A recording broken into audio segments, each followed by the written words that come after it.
बिस्मिल्लाहिर्रहमानिर्रहीम। RMP gold के नाज़रीन अस्सलाम वालेकुम। सबसे पहले तो मैं आप सबका शुक्र अदा करता हूँ क्योंकि आप हमारी वीडियोस को बहुत ज़्यादा प्यार देते हैं और कमेंट में अपनी कीमती राय पेश करते हैं। हमारी वीडियोस को ऐसे ही प्यार देते रहें ताकि हम आपके लिए मज़ीद अच्छी वीडियोस ला सकें।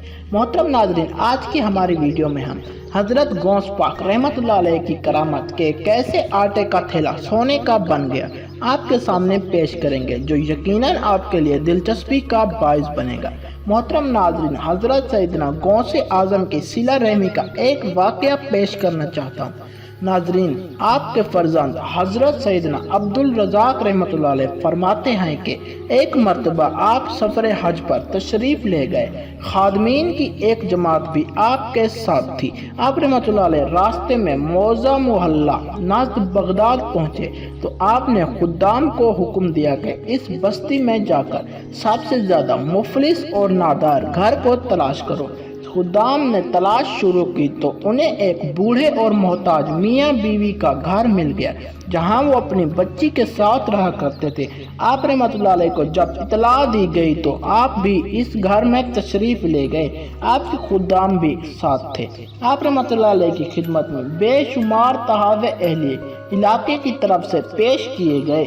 आपने उन्हें उन मियाँ बीवी और उसकी बेटी को दे दिए। वो नादार आपकी बरकत से माला माल हो गए। इसी तरह बयान किया जाता है कि हज़रत अबू हफ्स उमर बिन साले बगदादी एक मरतबा अपनी ऊँटनी को हाँकते हुए हजूर सैयदना हज़रत गौस आज़म रहमतुल्लाह अलैह की खिदमत में हाजिर हुए और अर्ज करने लगे, हजूर मैं हज के लिए बैतुल्लाह शरीफ जाना चाहता हूँ, मगर यह ऊँटनी चलने के काबिल नहीं है और फिलहाल मेरे पास दूसरी कोई सवारी भी नहीं है। आप रहमतुल्लाह अलैह ने उस ऊँटनी की पुश्त पर हाथ फेरा। उसके बाद हज़रत अबू हफ्स बिन उमर बिन साले बगदादी ने उस ऊँटनी को एड़ी लगाई तो वो ऊँटनी बैतुल्लाह शरीफ की तरफ ऐसे भागी कि कोई दूसरी सवारी फिर उसके नज़दीक ना आ सकी। इसी तरह बयान किया जाता है कि हज़रत शेख मुज़फ़्फ़र इस्माइल रहमतुल्लाह अलैह से मनकूल है कि एक मरतबा हज़रत शेख अली हैती रहमतुल्लाह अलैह बीमार हो गए। हज़रत सैयदना गौस आज़म इनकी इयादत के लिए तशरीफ़ लाए तो आपने उनके नज़दीक खजूर के 2 दरख्त देखे जो 4 साल से बिल्कुल खुश्क थे और उन पर फल ना आता था। तो आप रहमतुल्लाह अलैह ने उन दरख्तों के नीचे बैठकर वुज़ू फरमाया और 2 रकात नमाज अदा की। कुछ दिन गुजरने के बाद उन दरख्तों पर फल लगना शुरू हो गए और वो खुश्क से सरसब्ज हो गए। इसी तरह हज़रत शेख अब्दुल कादिर जैलानी रहमतुल्लाह अलैह फरमाते हैं कि एक मरतबा मैं एक वीराने में बैठकर पढ़ने में मसरूफ़ था। भूख के बाइस मेरी आंखों के आगे बार बार अंधेरा छा जाता। अचानक गैब से एक सदा सुनाई दी, आए अब्दुल कादिर, कब तक भूख की तकलीफ बर्दाश्त करेगा? उठ और किसी से जाकर कर्जा हासिल कर ले और अपनी भूख को मिटा ताकि दिल जमाई से इल्म हासिल कर सके। ये गैबी आवाज़ सुनकर मैंने कहा, यहाँ पर कोई भी मेरा जानने वाला नहीं है और एक अजनबी को कौन कर्ज देता है? इस पर दोबारा सदा सुनाई दी, आए अब्दुल कादिर, जो तुझे इस वीराने में पुकार रहा है वही तेरे कर्ज को आज़ाद करने का भी जिम्मेवार है। इस आवाज़ को सुनने के बाद मैं उठा और एक नान भाई की दुकान पर गया।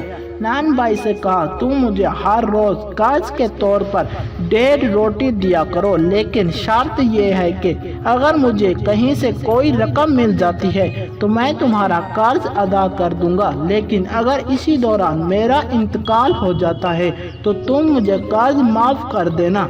मेरी बातें सुनकर फरमाते हैं कि नान भाई की आंखों में आंसू आ गए और कहने लगा, जिस कदर आपका दिल चाहे हजूर मेरे दुकान से ले जाया करें। चुनाचा फरमाते हैं कि मैं हर रोज जाता और नान भाई से 1.5 रोटी ले आता। इसी तरह एक अरसा गुजर गया। एक रोज मुझ पर एक ख्याल शिद्दत से गालिब हुआ। अब्दुल कादिर, तुझे इतनी मुद्दत हो गई कि कर्ज की रोटी खाए जा रहा है, लेकिन कर्ज की अदायगी का कोई सामान नजर नहीं आता।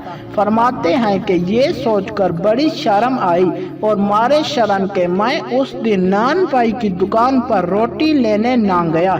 अगले रोज बैठा हुआ था, फिर से गायब से एक आवाज आई, आए अब्दुल कादिर, तुम्हारे कर्ज की अदायगी का जिम्मा तो हमने लिया था, फिर तुम्हें इस मामले में परेशान होने और सोचने की क्या जरूरत थी। मैंने कहा, जब मैं नान भाई के सामने जाता हूँ तो मुझे शर्म आ जाती है। मैंने फैसला किया है कि अब कर्ज की रोटी लेने इसके पास नहीं जाऊंगा। फौरन गायब से आवाज आई, अब्दुल कादिर, कर्ज की अदायगी करने के गर्ज से तो तुम्हें जाना ही पड़ेगा। मैंने हैरत से पूछा, कर्ज की अदायगी कैसे होगी?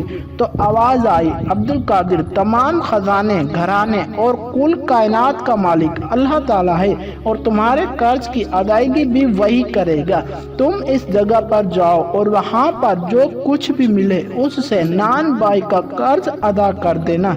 मैं हैरानी के आलम में उस जगह पर चला गया। मकाम पर पहुंचते ही मैंने देखा कि हर तरफ वीराना ही वीराना है और मैंने देखा एक थैला पड़ा है।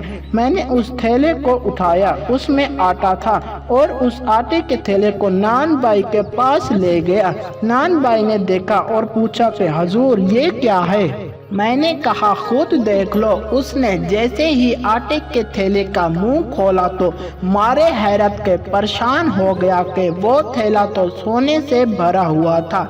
एक और रवायात में थोड़ी सी तब्दीली के साथ यूं भी बयान किया गया है कि हजरत शेख अब्दुल कादिर जिलानी रहमतुल्लाह फरमाते हैं कि कहने के मुताबिक मैं उस जगह पर चला गया, वहां पर सोने का एक टुकड़ा पड़ा हुआ था। मैंने आगे बढ़कर सोने का टुकड़ा उठाया और वहां से सीधा नान भाई की दुकान पर गया। सोने का टुकड़ा नान भाई को दिया तो वो मेरी तरह मोहब्बत भरी नजरों से देखते हुए बोला, हुजूर, इस कदर जल्दी करने की क्या जरूरत थी? नाजरीन कराम, वो नहीं जानता था कि ये शान होती है हजरत गौस पाक रहमतुल्लाह अलैह की। आज की हमारी वीडियो आपको कैसी लगी कमेंट में बताएं और वीडियो को लाइक करें और चैनल को सब्सक्राइब करें। मिलते हैं मजीद ऐसी वीडियोस के साथ, तब तक के लिए अल्लाह हाफिज।